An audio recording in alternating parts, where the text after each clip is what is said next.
Yeah, jump right there, free.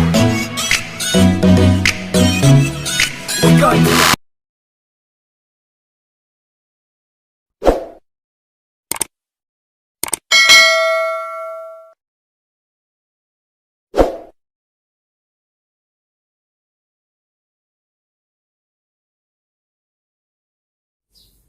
Okay guys, welcome back to my YouTube channel. Okay, ngayon mag-unbox tayo ng ating vlog and selfie ng flip mirror screen plus housing mic adapter. Ito ang ating gagamitin sa GoPro Hero 8 natin. Nabanggit ko nga sa last vlog ko na magbablog ako ng accessories natin para sa GoPro Hero 8. Okay, wag na natin patagalin. Buksan na natin. Okay, thank you for choosing our product. We hope you will be happy to use our product by equasimple.com. Okay, ito yung kanyang manual na gagamitin. Paano gamitin?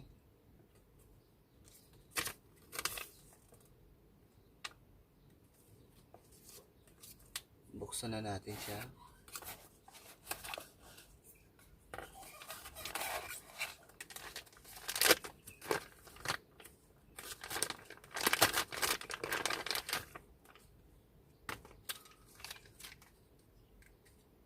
Okay. Ito yung para sa mount.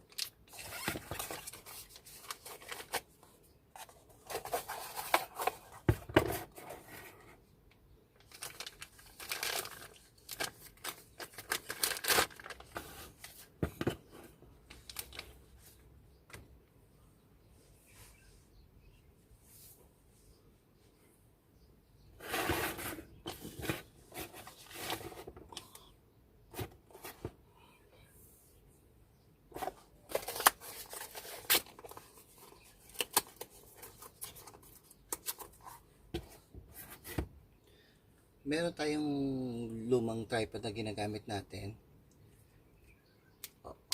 Ito. Ito yung madalas kong ginagamit na tripod. Depende naman sa tripod kung anong gusto nyo. At meron din ako dating ginagamit na yung unang tripod natin. Alam niyo naman kung saan nabibili yung mga ganito. Luma.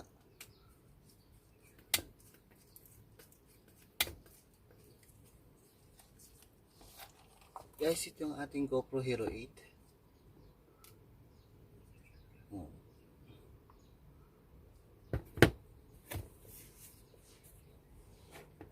Pinaka first,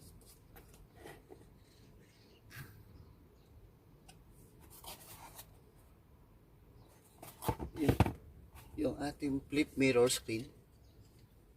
Ito na. Yung ating tripod na luma, na mayroong mga tripod kayo na luma dyan na pwedeng gamitin ito dito sa ating flip screen mirror.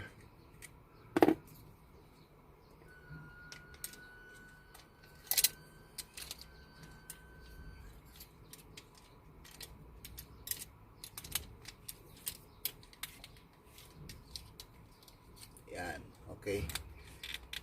Ayan na. Tapos na. Tapos yung ilalagay natin yung ating GoPro Hero 8.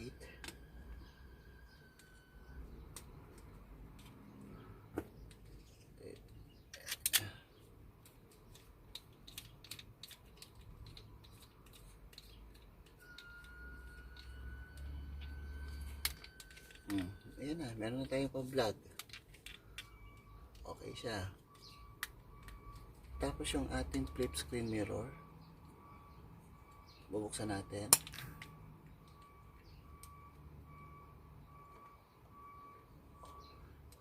Yung flip screen mirror natin ay pwede nating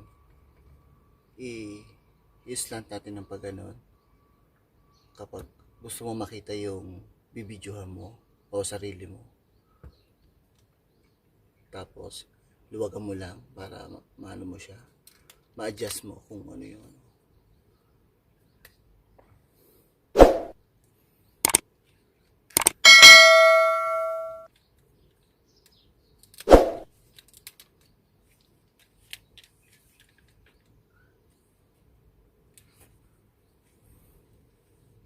Okay guys, nakikita nyo ba? Yan, yung ating GoPro Hero 8.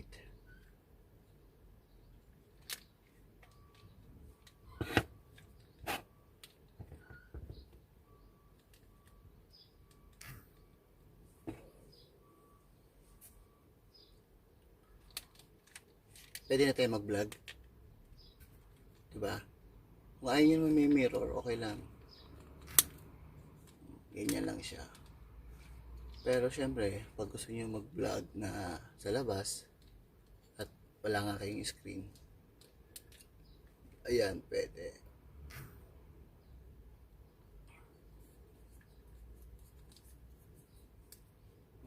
Yung lumalabas sa market na screen, na display mode, ay may kamahalan yun. Kaya ang binili nating alternate dito lang, mirror lang, sa halagang $20. Yung lumalabas sa GoPro website na almost $80 yun. Yung pinaka display mode. At yung pinaka ano niya,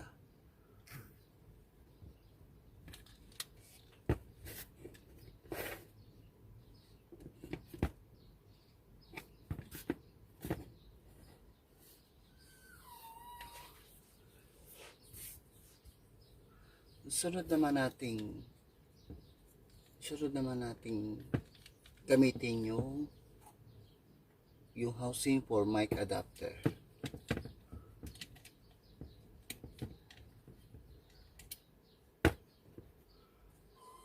Tatanggalin mo lang tong GoPro natin.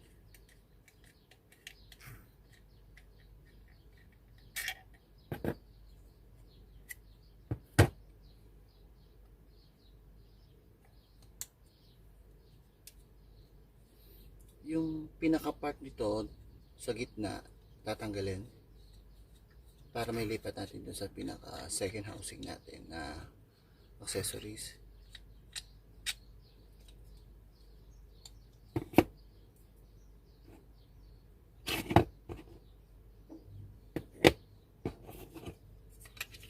Kakabit natin dito.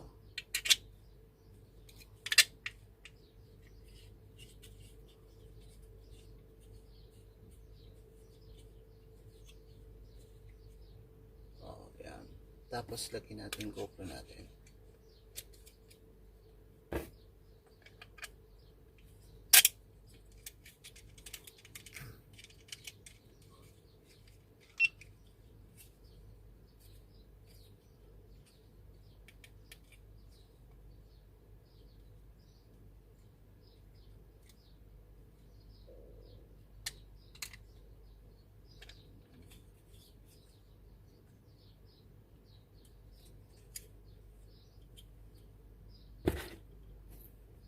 And then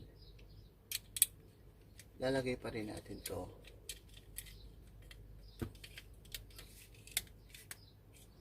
ayan, diba? Meron na tayong, yun ang purpose para sa mic natin. At ito yung ating yung pinaka lagay ng battery. Tanggalin natin yung lagay ng battery.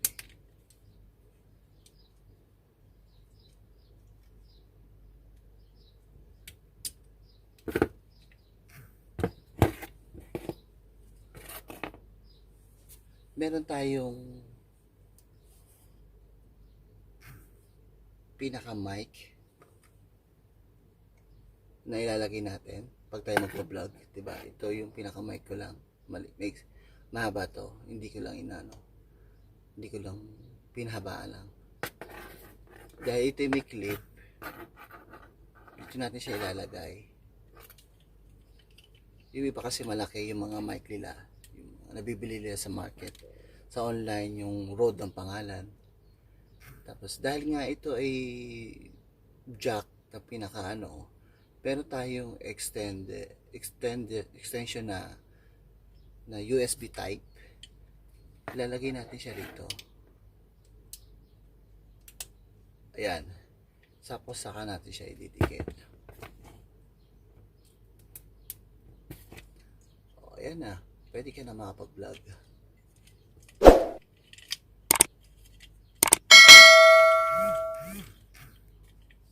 Diba? O, ayan na. Yan yung mic mo. At least, maliit lang. Hindi siya ganun ka exposure na sa pagpa-vlog mo. Diba? Kita mo naman.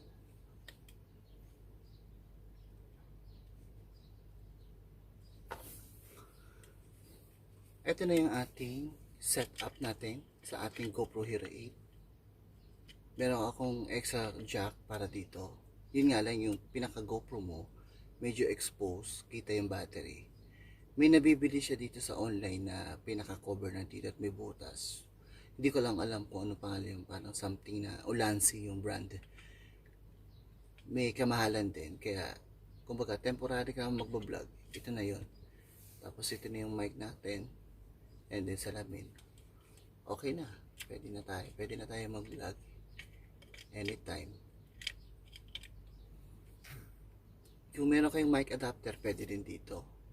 Pero dahil nga ang aking ginamit na natin na mic ay yung wire lang at meron akong extra dito na USB type na something na millimeter lang na maliit na pang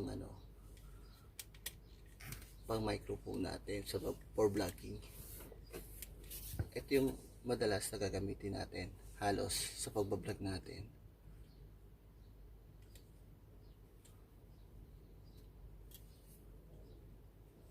Pero kung ito naman para to sa pinaka tripod ng pinaka mount, yung pangatlong item natin sa natin. Pero kung wala ka naman yung tripod na parang pang mount na pang GoPro, okay lang yan, wala namang problema. Yung luma nating selfie stick na dati sinauna, ito pwede natin itong gamitin. Tanggalin natin ito.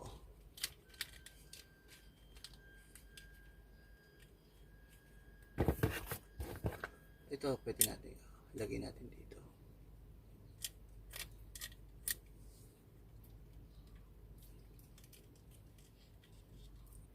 Ayan.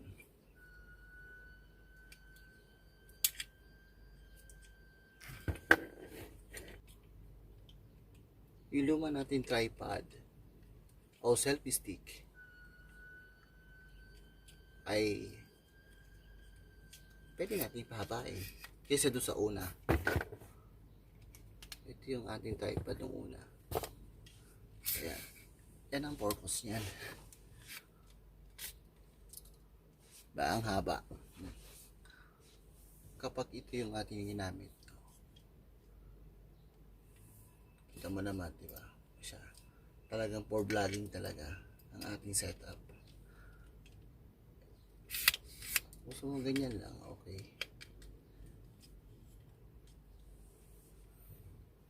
Ito na yung ating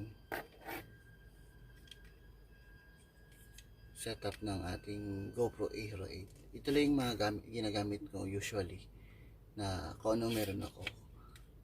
Hindi naman natin kailangan bumili ng mahal na tripod para maging maging in tayo sa mga ibang vlogger. Okay na ako dito.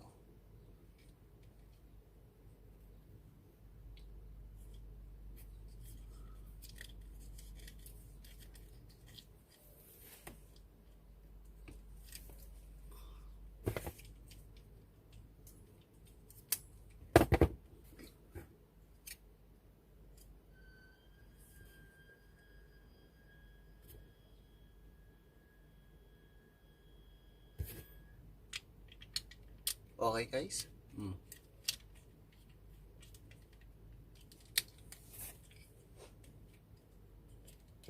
ito na yung ating GoPro Hero 8 na accessories na binili natin.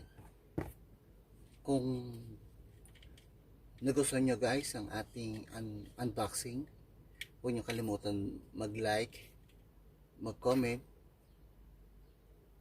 lalo na kung magkano yung bili ko dito. And huwag nyo rin kalimutan mag-subscribe sa aking YouTube channel. Okay? And hanggang dito na lang guys.